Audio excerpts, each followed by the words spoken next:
সবাইকে রমজান মোবারক। রমজানের এই আনন্দে এবং ক্লান্তি দূর করতে ইফতারে চমৎকার খাবার পরিবেশন করা হয়। আর সেখান থেকে আমরা বাসার সবাই ভিন্ন না, আমরাও স্পেশালি ভালো কিছু আয়োজন করার চেষ্টা করি, বিশেষ করে আমার ছেলেটার জন্য। আমার ছেলেটা গ্রিল পছন্দ করে এবং পরোটা পছন্দ করে।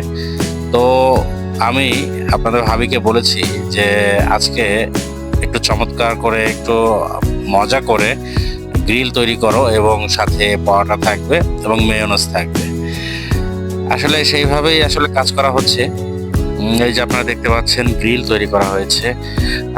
অনেকক্ষণ এটা মেরিনেট করা ছিল, তারপরে এটাকে আপনার চুলায় দিয়ে তারপরে তৈরি করেছে। আর এই যে মেয়োনেজটাও খুব স্বাদ ছিল, খুব একেবারে দেখতেও খুব সুন্দর ছিল। আর এই যে পরোটা, আমরা ইফতারিতে আসলে মানে আজকে একটু চেঞ্জ নিয়ে আসলাম। ইফতারিতে ছোলা ভাজা, আলুর চপ, পেঁয়াজু এবং বিভিন্ন রকমের ফল দিয়ে ইফতারি করা হয়। তো আজকে একটু চেঞ্জ, আমরা বাসার সবাই একটু ভিন্ন কিছু ট্রাই করলাম। তো আজকে খুবই ভালো লাগলো।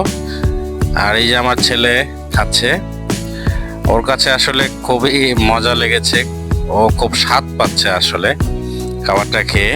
এই যে দেখতে পাচ্ছেন।